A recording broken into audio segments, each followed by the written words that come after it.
Howdy folks, it's your best pal man Nimmy here, and this video is going to be orientated around the options and for the most part the interfaces inside the game. So let's get started on the options. I started out on the interface options here because this is where the more important stuff is. We'll start out the auto unit cycle is fairly important.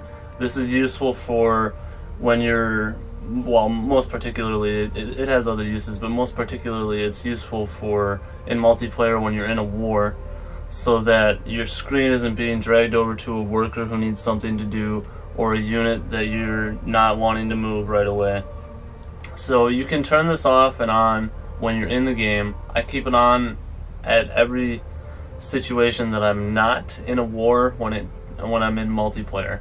So when I start a war in multiplayer, or when somebody declares war on me in multiplayer, I will shut this off and hit accept. The next thing is your single player score list. This isn't on by default, this one is. You can turn this on so that if you have played multiplayer, there's a screen over here.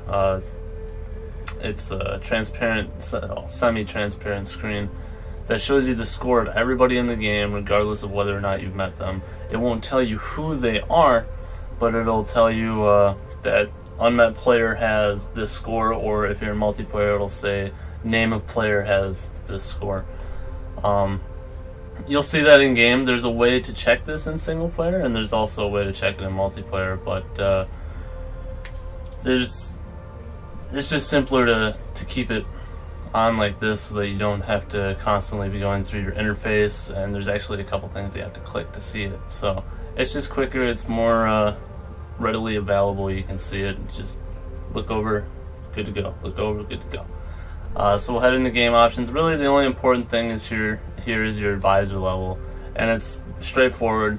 Most of the things in the interfaces are really straightforward. It's, you know, clearly whatever you are, you're just going to want to check it because you will get good advice. The game does get good advice. And if by some instance you forgot something, or you know there was some good advice and you read it and you said, okay, thanks, I don't need to read it anymore, you can reset your advisor messages so that it'll show up again. These, not really too important. The automated workers are really dull. Pretty much anything in this game that's automated is really dull. You really don't want the AI to be doing that. You can if you're lazy. It'll work, it'll still be alright, but it's not going to optimize your civilization. Single player, quick combat, just to make the game go by faster, substantially faster really, because the movement and the combat does take an extraordinary amount of time when you have, say, 50 units and you plan on using all of them on that turn. It's going to take a long time. And in multiplayer, it's pretty much you're gonna have that every time. So these things, you can look through them. There's really not that much. They don't do that much. They just get rid of minor things, or they add minor things. They'll help you out if you're new. This one is somewhat, but for the most part, they don't do that much. You'll figure it out as you play the game that it's really not that complicated to figure out where you need to do things and what you need to build on certain tiles. So that's pretty much it for the options. That's really the small portion of this video. We're gonna head up right now into the game that I have set up for this, and I had to take a game that I was playing for quite a while because there are some interfaces that don't show up until later into the game, and there's actually, I'm pretty sure I didn't get to the ideologies yet in this game, so I might not be able to show that. Turn 162, I might have been able to get an ideology, but I don't know. Don't think so. Really don't think so. So that might be one thing that I'll have to explain with my voice and give shrewd visual representation. So it might be a little bit hard to get the concept of the idea without it there on the screen, but you'll just have to bear with me. If it's too much, if people really still need explanation on it, I can definitely make another video.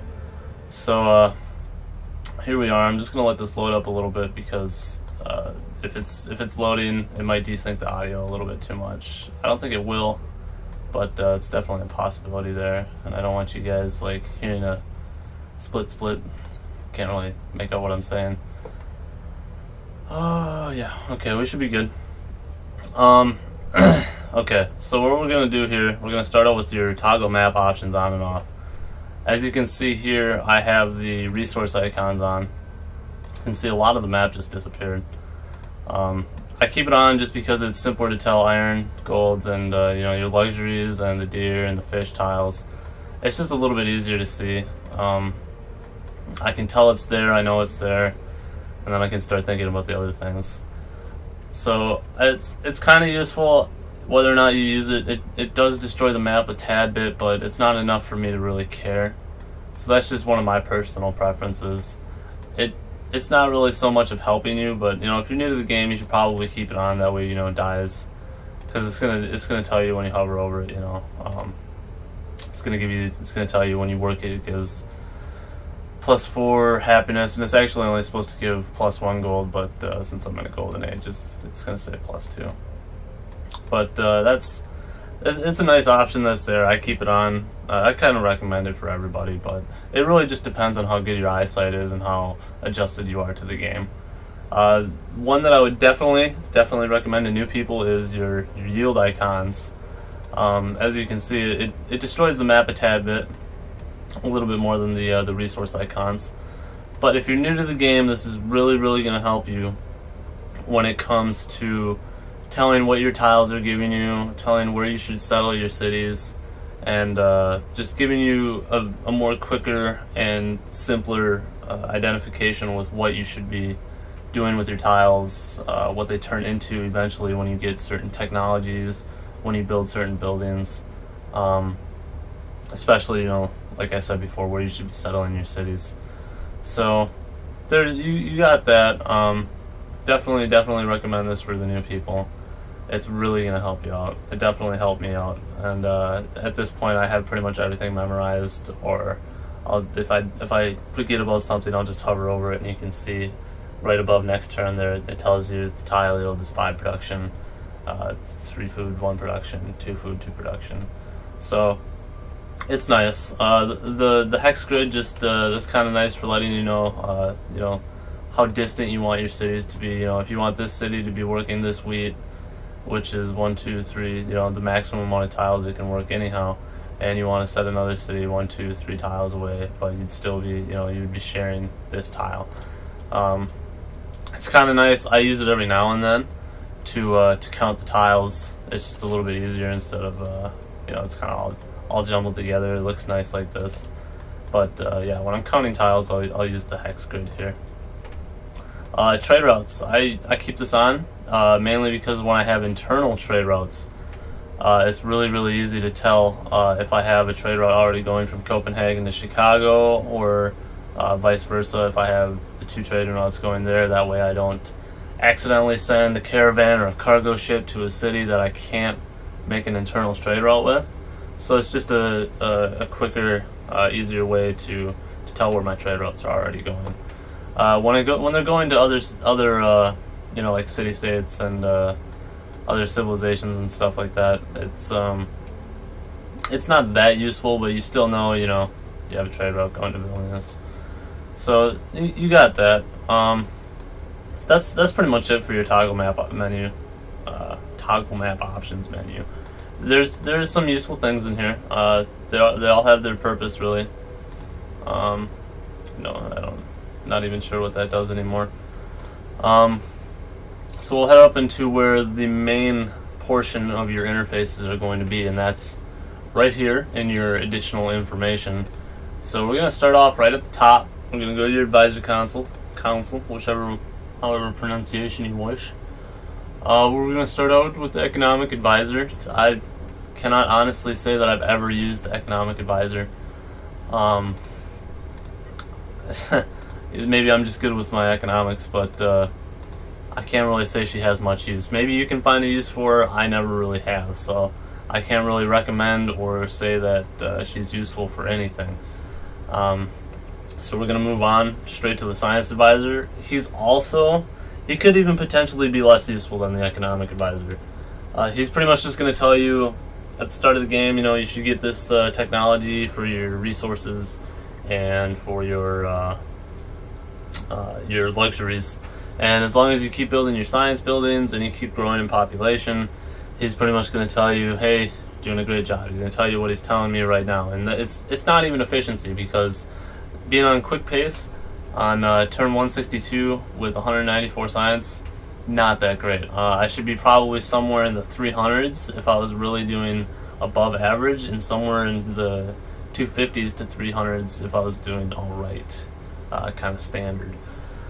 The foreign advisor, she's going to be really good when you first start out the game. She's going to help you learn how to trade with other civilizations, or the AI in particular.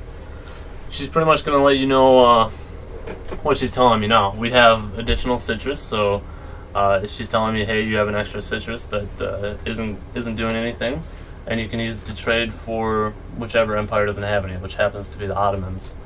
And wow, she's only giving me that one. I guess I made all my trades. But she's also going to tell you, hey, we have horses, these guys don't. Hey, we have iron, these guys don't, so on and so forth. She's just going to tell you who to trade with and what to trade to them.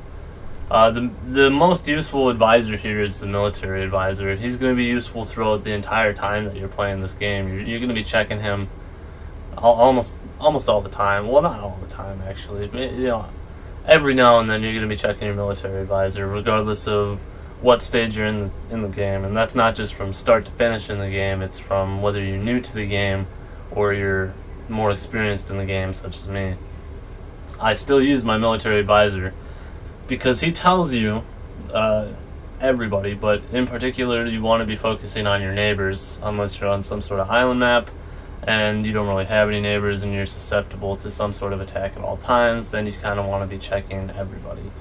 But pretty much he's going to be telling you whether or not your army is bigger than somebody's, smaller than somebody's, or extraordinarily smaller, extraordinarily larger, or if they're about the same size, or if you're a little bit smaller, a little bit stronger. So he's going to be telling you,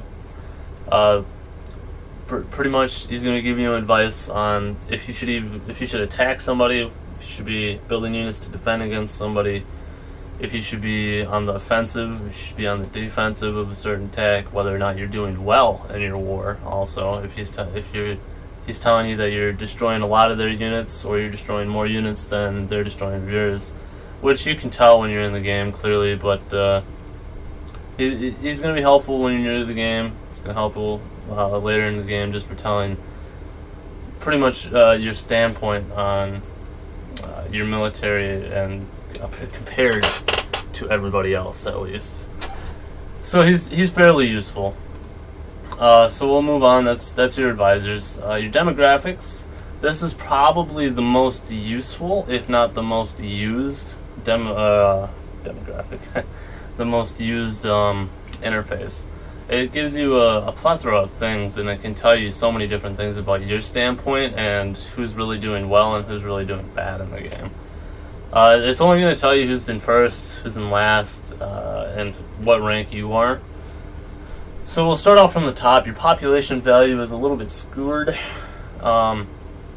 The more population that you have in a single city, the value is going to increase exponentially.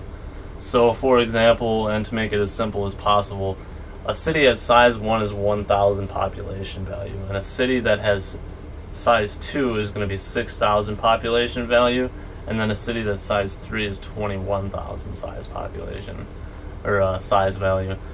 And if you were to have 3 cities with 1 population each, it's only going to give you a population value of 3,000 in total. So you're going to have 7 times less than somebody who's got three citizens in 1 city as compared to 1 citizen in 3 cities. So it's pretty much going to tell you, for the most part, who's going to be making more science, who's going to have more overall production and gold and land. Well, not particularly land, but gold production, crop yields, and literacy. But that's pretty much population. There's a couple things that it's going to tell you. It's not that greatly useful, but it can tell you a couple things. Your crop yield is your total food in all of your cities combined. So I have a total of 208 total food. So your total food is, when you click in your city here, you see the 21. That's my excess food. When you hover over it, it's going to tell you the 54 from terrain, 10 from buildings, added together you get 64. To make it simpler, you can go down to the next level where it says a green 14 base, and then 64 minus 50 eaten by citizens. That 64 is your total food. And then you have your modifiers that don't count on to your your demographic for this, and it's going to give you your total food. So that you're going to see that all of that and all of my cities combined is going to end up equaling 208.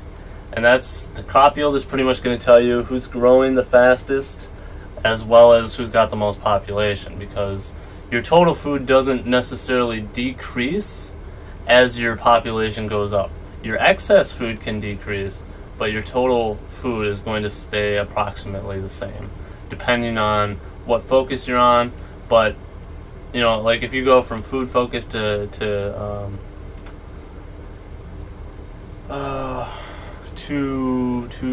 production focus, brain fart, you're probably going to lose some of your crop yield because you're going to be taking away some of your food tiles for some production tiles, so your crop yield is going to go down. So to move on to manufactured goods, this is the total amount of production in all of your cities. So it's the same thing as your food, except again, it doesn't add into the modifiers. So that's going to tell you quite a few things. This is one of the more useful demographics. It's going to tell you whether or not you can build an army faster than somebody. You know, whether you should be on the offensive or if you should be on the defensive, depending on how high your production is. If you can potentially see where your opponent is in production, whether or not they're first or last, would be ideal. Or if you're even in second, then you know that you're going to be better than everybody else who isn't the person in first, and you'll be able to build an army faster. But there's, at the same time, they could have a very close production to you. They could be, you know, 10 or 5 or 2 or 1 under you, and they could build an army just as fast. It's also going to tell you if you can build a wonder or not. If you're last in production, you probably shouldn't be building any wonders.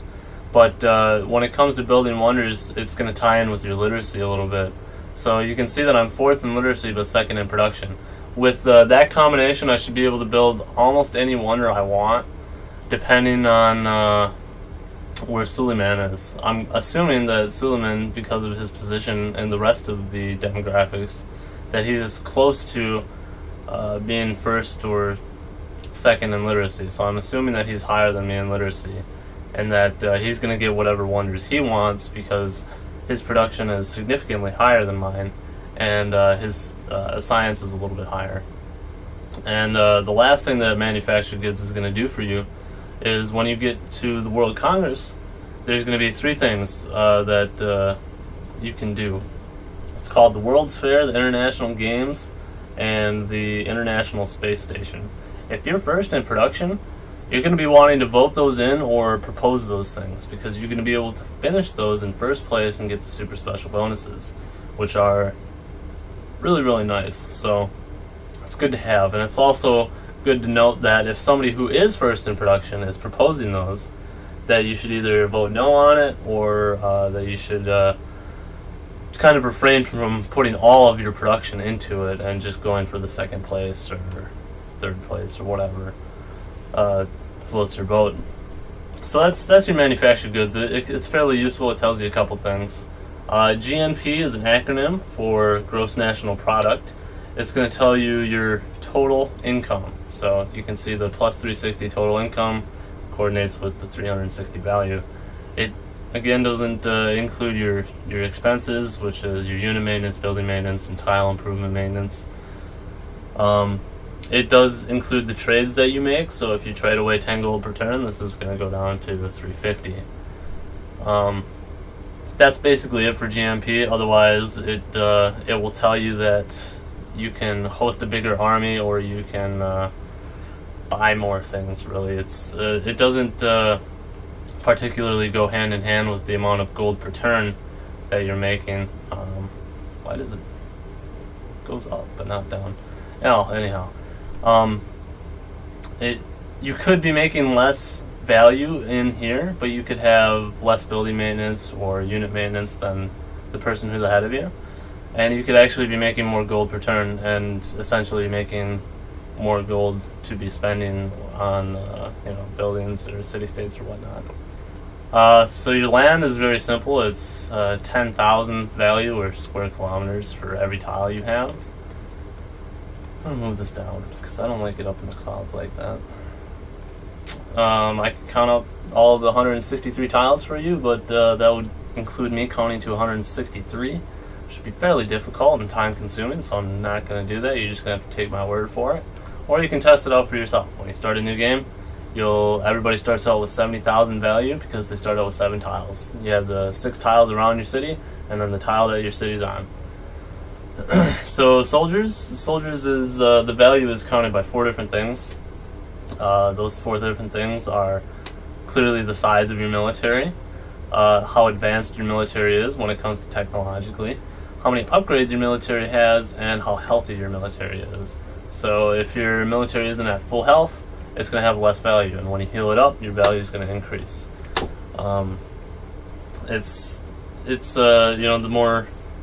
The more powerful your military is, basically, it's going to increase your value. So it's a good way of telling whether or not you're going to be stronger or weaker than somebody, pretty much if they're in first to last. And then also, it kind of goes well with the average. The average actually works well with the soldiers. You can tell if you have above average military, and that can let you know a little bit more about deciding on war or not. So this is something that goes hand in hand with your military advisor. It's nice to have. Approval is your overall happiness. 60% is absolutely 0, and it increases and decreases by 3% increments per happiness. So 0% is negative 20 happiness. It caps out at 0% and won't go into the negatives. But 0% is negative 20 or less. That's when barbarians start to spawn inside your city, or inside your borders rather. And it doesn't go above 100% either. And 99% is 13 happiness. I should actually have 102% if it went above 100, because I have 14 happiness. So that one's pretty basic. It's not really going to tell you much aside from if somebody's unhappy, they will be wanting to trade luxuries with you, or you could maybe get a good or possibly better deal for somebody who's unhappy to do a trade with for a luxury. So, and then you come to literacy. Your literacy is always going to be 0% until you research writing. It's going to increase by 1 to 2% depending on what tech you get, and it's going to be how many techs you have. So it's just a good way of telling who's further down the tech tree. Pretty much just who's got more techs for the most part. So that's your demographics. They can be really useful. We'll go to our diplomacy overview. This is a quick way of checking who's got what in for trade, how much gold they have, gold per turn. So if you see a city-state and say the city-state's like, hey, we need dyes, or we want you to connect dyes, you can look through here and you can see, oh, hey, Catherine has dyes, or maybe they want iron. You can say, hey, is iron, or you need some horses to build some knights to kill somebody. Hey, you got horses, and clearly it's going to tell you, you're at war. They're not going to be able to trade anything. It's also going to tell you if you have embassies with them, and it's going to tell you if you have open borders with them. It's also going to go through the city-states in this area. It's going to tell you if you're at war with them again, but it's still going to tell you their resources. So if you're looking for a certain resource and maybe the city-state has it, or if you're trying to find a city-state quicker, this is generally a way. But you can also check in your diplomacy overview. You can look at your city-states. You can go over to this area, and it's still going to tell you what they're granting you, if they are your allies, and then their quests. And you can always just click on them. It's going to tell you their resources here. So this is generally what I do. I'll just go through the city-states, I'll see the ones, and I'll be like, hey, they have this, go over to them and whatnot. That's what I do, but if you're more inclined to go through your diplomacy overview and check it that way, you can. I don't really use this too often, but it's there. So we'll go over to your deal history. I use this fairly often, especially in multiplayer, to see if anybody screwed you over. It's going to tell you all your deals, all your current deals, and then all the deals that you did throughout the game. So the main thing is your current deals. This is going to tell you, if you're wondering when your research agreement ends, so you can line up when you're going to attack the person you made a research agreement with, or whatnot. It's going to tell you all the gold and resources and luxuries and everything like that. I will not tell you your friendships, but you can check that in global politics. We'll get there. I don't think it'll tell you defensive packs. It might. It may. I don't think I've made any in this game, so don't believe it'll tell you. It might. Not entirely certain. So we'll go over to global politics. Global politics is particularly useful for telling what social policies everybody took. You can only see this after you've met the person, but it'll tell you, this person has 3 policies in tradition. They have finished liberty because they have 5. They started honor with 1. Same thing, and it'll tell you what wonders have been built and by whom, or if they built any at all. It'll also tell you who you're at war with, who you're friends with, who they are friends with, who their city-state allies are. So it's pretty nice. This is probably the most useful, and this would be the second most useful for your diplomacy overview. They're all really useful. They have their own little quirks and ideas behind them. But I use this one more times than my deal history. But I still use my deal history fairly often to check when my research agreements are ending, when certain trades are ending.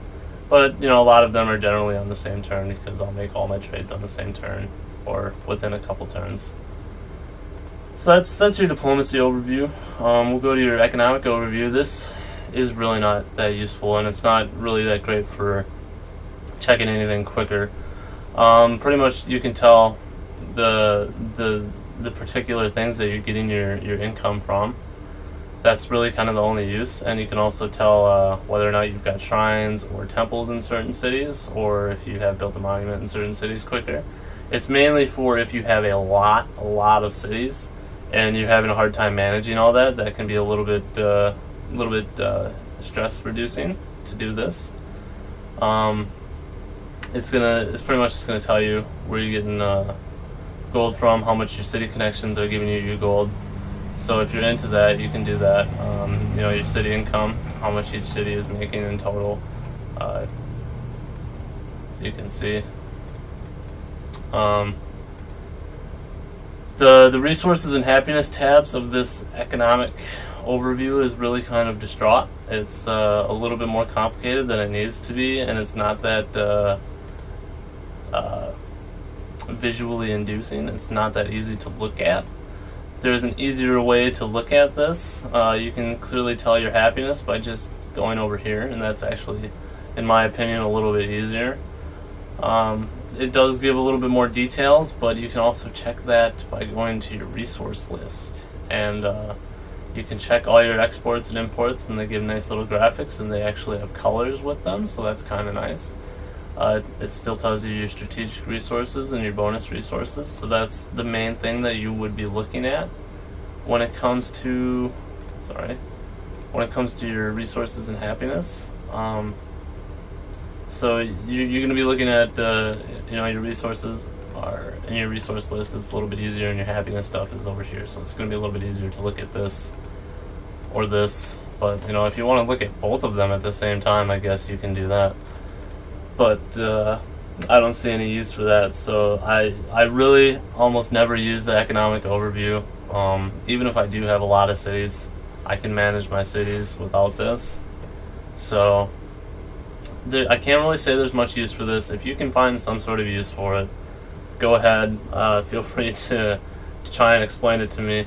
But as far as my knowledge goes, I cannot say that there is too much of a use for this, at least not a very practical use for this. So we'll go over to the espionage overview. This is a really really interesting thing that they added in Brave New World, and it's got quite a few options. You can send your spies to 2 different locations. You can send them to city-states, and you can send them to other civilizations. The only thing you can do in city-states is you can send them there, they'll travel there, and then they'll rig elections, and it'll give you a set amount of influence over that city-state. And if that city-state already has an ally that isn't you, you can stage a coup. And that coup has up to an 85% chance, depending on the variation of influence that you have compared to the current ally of the city-state. It'll give you up to an 85% chance to do a coup, which will reduce the current ally's influence over the city-state to, I believe it's 20, but it's less than friends, and you will become their new ally. So that can be very, very devastating on either side. It can either fail and you will go to below 0, or you can succeed and their ally before you did the coup will be devastated as well by going down to less than friends. Not as much as if you fail, but if you succeed, they're still going to lose a lot. The other thing you can do is you can send it to other civilizations. You're going to be wanting to you can send it to 3 places. You can send it to your cities as well. I'll explain that after I get done with this. You can send it to other cities, other civilizations. Particularly, you want to be sending them to their capitals because that's where the highest potential is going to be. And you can read that while I talk, but the potential is pretty much how quickly you're going to steal techs, or pretty much I think it's how quickly you steal the techs. So you can either send it as a spy to do that, or in their capitals, which, as I said before, is where you probably want to be putting them. You can also set it as a diplomat. A diplomat can do a series of things. It's mainly for your cultural victory, but it can also be used for your diplomatic victory. So when you're in a cultural victory, there's a series of pluses and minuses that you can get to increase your culture over other civilizations. So if you say you choose an ideology that's different from somebody else, your culture that is in the civilization that has a different ideology is sorry, they're going to have a negative 34%, or you're going to have a negative 34% here. They're both going to have it, really. But you can put a diplomat in their capital, and it's going to be plus 25% on this. So it's going to be, instead of a negative 34% reduction, it's going to go to a negative 9% reduction. So it's going to help you increase your tourism over somebody who doesn't have the same ideology as you. There's still going to be a decrease, but it's not going to be as hefty. So that's one use of the diplomat. The other use of the diplomat is for the diplomacy. When you get globalization, right here, it gives you an extra delegate for every diplomat that you have in another civilization. So you can get extra votes in the World Congress for having a diplomat in somebody's capital. And then the last thing you can do is you can send a counter spy to your own cities, and you want to be sending them again to the city with your highest potential, which is more times than not going to be your capital. The main use of this is to stop other civilizations from stealing technologies from you. The one thing you want to do is check the demographics, or if you're the first one to enter the Renaissance, you're probably going to want to be putting the spy in your capital if you're first in tech or first to enter Renaissance. So you want to be stopping people from stealing your techs if you're far ahead, and you want to be stealing techs from whoever else is far ahead, or at least further ahead than you in technology. So depending on your situation in literacy, or how far you are in technologies, how quickly you're researching or ahead of everybody else when it comes to generating or going into new eras, that's going to determine where you want to send your spies, whether it's in a city-state because you want more votes in the World Congress, or if you want to send it to other civilizations because you need technologies, or as a diplomat because you're going for the tourism win, or the new cultural victory, etc. There's it's really simple. Once you use it a couple times, you'll figure it out. The intrigue is just going to tell you whether or not somebody's plotting against somebody or you. It's going to give you all the history of the turn that it was on. So that's not the most useful, but it's there. Your military overview. This is going to tell you how big of a military you can host. You get 1 supply for every 2 population. You get 2 supply for every city. And you get a base supply for whatever difficulty setting you're on. I don't believe this changes from Emperor to Deity. I think it's always 5, pretty sure. It'll tell you how many units you have and how many more you can make. It's going to tell you over here what your units are doing, if they've been used or not, if they can still move, attack, how strong they are. This is also going to help you find the units. Say you're looking through here, you know, you got an army, and maybe you're getting negative in gold, you're a little far behind in gold. You can find the units, such as the scout. You can click on it, it'll bring you to it down here, and you can just click on that, and it'll bring you to the unit. Say you need some more gold, you can delete it, and it'll increase your gold per turn. It'll decrease your unit maintenance, and your unit maintenance, actually, that's one of the uses for the one use for economic overview that I actually used a couple times is if you look at this, it's going to tell you that your unit maintenance increases per unit you have. It doesn't depend on the unit. There aren't certain units that cost more than other units. It just depends on the size of your military. So it's telling you that the total cost for each unit is currently 3.36 gold per turn, which increases with the total number and over time. So as the game continues, the total amount of, or the total cost of units is going to increase, and the total amount of units I have is going to increase this number. I currently own 4 units which do not require maintenance, and I do believe that is because I have oligarchy, and they are stationed either in a city. I don't know why. It's a good question. But anyhow, the last thing your military overview does is it's going to tell you what your workers are doing, or if they're doing nothing at all. And it's going to tell you your great general, great admiral progress. There's another way to check this, and that is by going to your info panel, going to great persons list, and they are right at the bottom. Always, you can scroll through this, it's always at the bottom. So that's the military overview. The notification log is pretty much for the people who spam right click all the stuff over here and you didn't catch something, such as a city wanting something, or somebody entering a certain era, or if somebody built a wonder, you were like, oh hey, did I see somebody build the Eiffel Tower? Oh crap, I right clicked it way too fast. And you can check to see if somebody built something, or if your units are upgraded or whatnot. It'll tell you pretty much everything. Actually, I'm pretty certain it's everything that happens over here.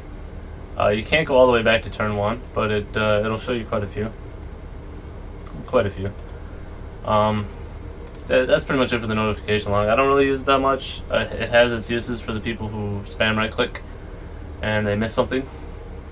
Your religion overview. I didn't get a pantheon, didn't get a religion, but you can see the possible great people, the faith that it takes to create, and everything. It's very self-explanatory. The world religions, you can see who has what religion, and for instance, I don't have a religion.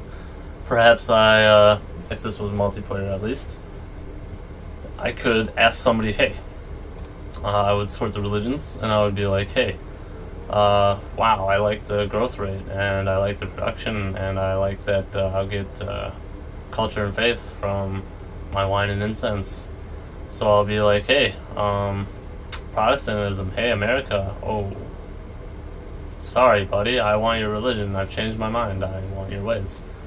So you can do that, and really useful way to, another really useful thing for this is looking through people's religions can tell you what they're focusing on and potentially what they're planning on in the future. So for instance, Buddhism has +1 production for fishing boats as a pantheon, as the Ottomans, so you can tell he's probably got a few sea resources, and that he's some sort of naval-based civilization. You can also tell say pagodas from Confucianism. That is the Byzantine Empire. You can tell that they're probably going to be wanting to grow very wide by picking something like the pagodas. Eastern Orthodoxy has interfaith dialogue. That's an aggressive religious belief, a founder belief. Who is that? Eastern Orthodoxy. So that's Russia. You can tell that Russia is being Russian and being aggressive and trying to get that science from other religions. So there's quite a few things that you can look through here, and it'll give you hints and keys towards what certain people are suffering from, or what they're trying to fix, or what they're trying to focus on. If they're trying to be an aggressive civilization, if they're trying to be passive, if they're trying to play wide or small. There's a very, very large amount of things that you can tell from somebody's religion. So it's always really nice to look at and understand what all of these things do and what they're useful for, why people would pick them, or why you would pick them. So this is definitely a really good information to get. Clearly some people will pick things that are for, instantaneous benefits. A lot of times you really want to be picking a religion that's going to be helping you in the future and for planning. But that's that. The religion overview can be really useful for telling, if you want a religion, what the other civilizations are doing, etc. So everybody knows what your tech tree is. If you don't, you just play the game through. I mean, really, I don't think I need to explain the tech tree and all the text in it. The same goes for the social policies as well. I'm not going to read through all of these social policies and explain to you what all of them do. Maybe another time, another video, I might do that if you guys are really having trouble understanding these things. But for now, I'm going to be skipping over that. And next thing we're going to go to is the trade route overview. This can be really useful on quick for saving turns. It's really good for optimizing. So you can see here, it's going to tell you what your trade routes are. It's going to tell you how many turns are left on the trade route. So that's really nice for pretty much wondering how much longer the trade route is going to be there. If you're ready to start a different trade route somewhere else, you're going to be planning for it or whatever. So tell you all the gold you're making, and science and food and production, and whether or not your religion is spreading in and out. Trade routes available. This is really what it's used for. It's going to tell you how you're going to get the most gold, or science, or food, or production from sending it to each city, and with what trade route. So if you want to separate it by your cargo ships and your trade caravans, you can hit this. If you want to go alphabetical, which it is initially, you can hit this. And the arrows going this way to the left are always the ingoing side, and the arrows going this way to the right are always the outgoing side. So this is what you're giving by sending this trade route, and this is what you're getting by sending this trade route. So I would, and pretty much this is going to help you see if I had you can see that all my trade routes, the least one is 10.9, and that is from Copenhagen to Cape Town. So if I really wanted to get the most gold, I could get a cargo ship in Beshbalik, and I could be making pretty much 17 gold per turn with trading him and 3 science, which would be nice. I could be trading from Atlanta by sea to Vilnius. That would give me 10.7 gold, but that would be a little bit less. I could be trading from Copenhagen to Delhi. That would be a little bit better of a trade. To Zurich, and whatever, be giving me a little bit more gold. So these are the trade routes that have increased over the time. So you can see that I sent the trade route to Cape Town, and those are already going there. Yep, okay, those are already going there. You can pretty much just see what the most lucrative trade route is going to be. So say you build a trade route in Karakoram, and you look through it and you're like, wow, I think I could be making more gold if I sent it to Copenhagen, but you're not entirely sure. You can go to your trade route overview, and you can set it by Copenhagen. It's originally alphabetical. You can go down to Copenhagen, and you can see all of the trade routes with Copenhagen, all the ones they can go to, and you can tell whether or not you're going to be making more gold if you go there, or if you go to another city, try and send it from there. So it's really good for, you're not making a caravan and you're sending it here to see if you make more gold, and then you end up not being able to, and then you send it, somewhere else and send it and keep sending it and sending it and sending it, and you end up sending it back here because that's where you're actually going to get the most gold, and then you ended up wasting 5 turns of 10 gold per turn, 50 gold, for not knowing whether or not you sent a trade route, where to send a trade route. So that's useful for optimizing your trade routes and knowing where to send them, or even just where to build them. Victory progress, this is where I was talking about, where you can see the score without this. Initially, when the time victory is enabled, you can hit details and it'll show you this. Whether or not you've met them, it'll show you this. Otherwise, the victory progress is just mainly for letting you know who's got whose capital and who's built the spaceship parts. Other than that, you can tell your delegates and everybody else's delegates by going into the World Congress, and this is a very daft visual representation of your cultural influence over cities. So there's a better way of looking at both of those things. So, clearly the World Congress, you can see how many votes you have as well as everybody else. So it's an easier way of doing it. Actually, I think we're going to be talking about that. Yeah, okay. So the World Congress is the diplomatic victory. Pretty much the diplomatic victory is getting a specific amount of votes entering the modern era, I believe. And how you get votes is by having city-state allies. By being the host, you get votes. By following, you can make 2 different proposals, the world religion and the world ideology, that both give very nice benefits. With those benefits, by following those ideologies, you will get 2 delegates, 2 for following the world ideology and 2 for following the world religion. When the United Nations, I believe it's the United Nations. Yeah, the United Nations. When the United Nations begins and you start voting for the world leader, you'll get a consistent amount of votes extra for every time that you're the world leader consistently. So you can get more votes for being the world leader over and over again. You can get, as I said before with the espionage, you can get more votes for having a diplomat and having the globalization technology. You can also, when you have a diplomat, I forgot to say this before, when you have a diplomat in another civilization, you can actually, okay,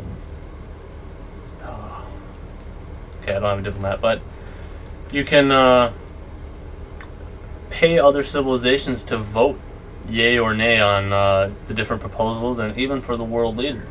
It's only going to be 4 votes, but you can get those extra 4 votes.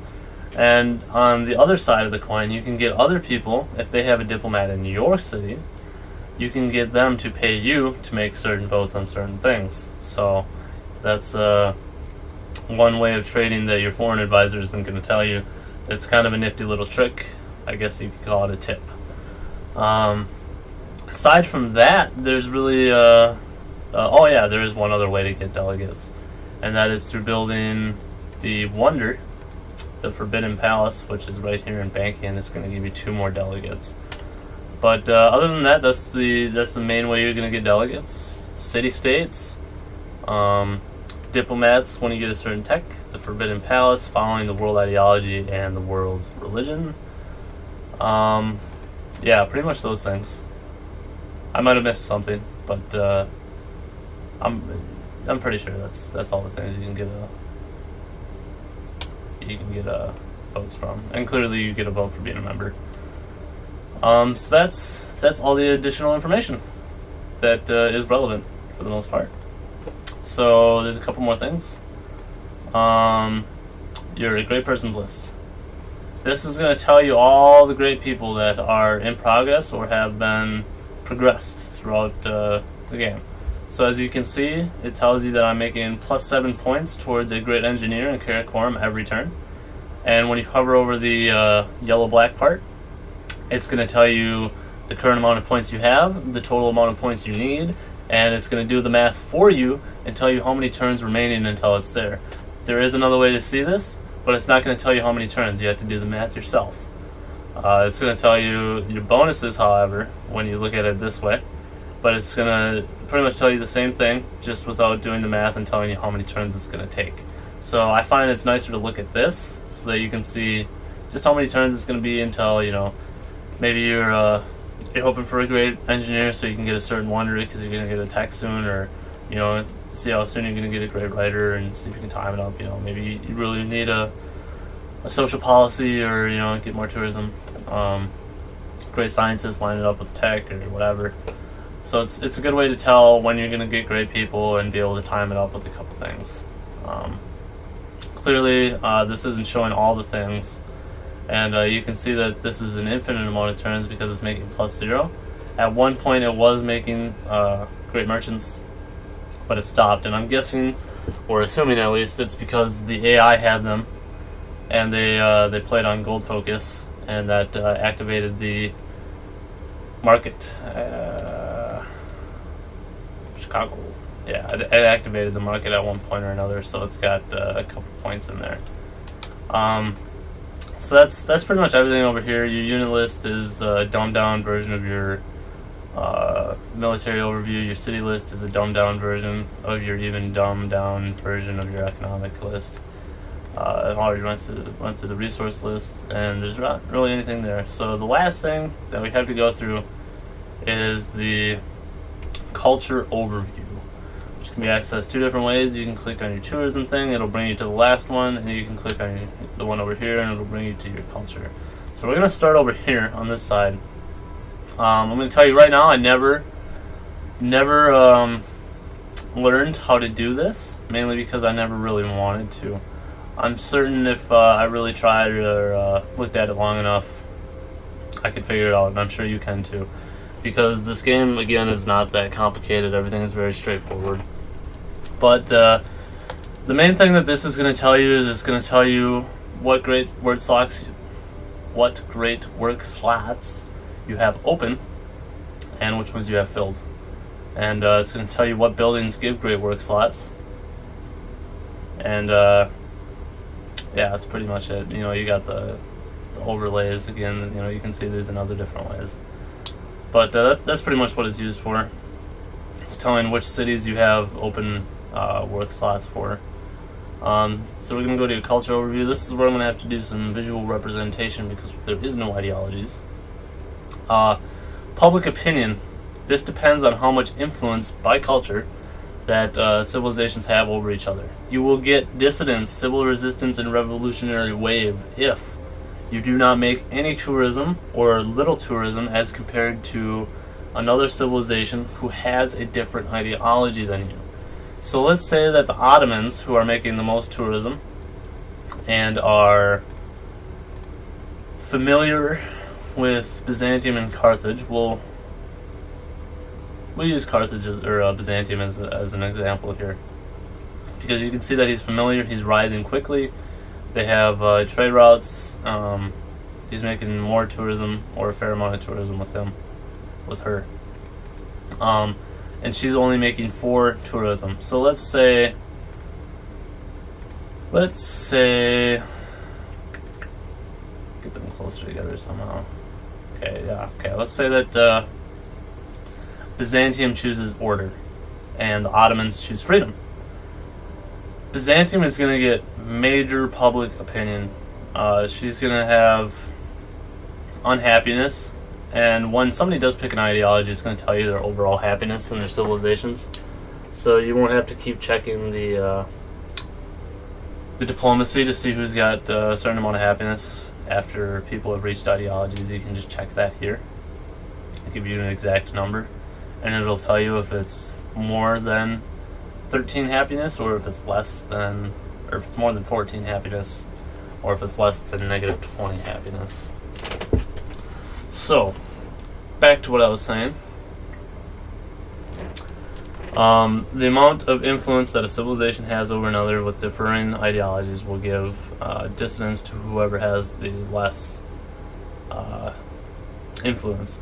The way to counteract this is simply to start making more tourism, to gain influence over that other civilization or other civilizations with your ideology, and that will combat your public opinion. Otherwise, you're going to have to either fight and struggle your way through maintaining your happiness with some serious public opinion. It can get really bad. Or you're going to have to change your ideology to the person that's got that serious influence over you. And that can be very bad. That can hurt you. So it's always a good idea to at least make some tourism throughout the game. You know, early stages in the game, use your great writers and your great artists and your musicians for great work slots so that you can get a base amount of tourism. And it's also good to be making a lot of culture in the on the other side of that, so that people don't gain influence over you, so that you can choose your own ideology if you want to choose your own ideology. If you're okay with choosing somebody else's ideology and you don't want the 2 or 1 free social policy that comes with picking your own ideology first or second, then that's totally up to you. Or if you don't care what ideology you get, you think it doesn't matter for whatever reason, I guess you can do that too. But you want to be picking an ideology if you're going to be close to unhappy. You always want to be unhappy, or you always want to be unhappy. You always want to be happy, so that your cities keep growing and you maintain your production. So you want to be using that information to keep your civilization happy, however which way you want to choose to do that. But to explain public opinion, -1 to -9 is dissidence. -10 to -19 is civil resistance, and -20 to anything above that is a revolutionary wave. So we'll explain the culture victory and how it works, and how you win culturally. I'll go back to me. Pretty much, you have to get more tourism over the other civilizations than the total amount of culture that they have. You can see their exact amount of culture as long as you've met them by just hovering over the pink bar, and then you can see how much tourism you have by hovering over the white bar. There are modifiers to increase your tourism. It'll tell you the amount of tourism you're making and whether or not they're rising slowly, falling slowly. So you get bonuses for open borders, trade routes, and if you have a shared religion. So as you can see, there's 10, making my base 10 tourism in these, because I have no modifiers. I don't have open borders, I don't have trade routes, no shared religion. However, I'm making 12 with Carthage and 12 with India. 12 with Carthage because I have a 25% bonus with open borders, and 25% with India because we have trade routes. So that's the rundown on the tourism called New Cultural Victory in Brave New World. Simply put, you just need more tourism than culture of everybody else. To negate it, get a lot of culture, or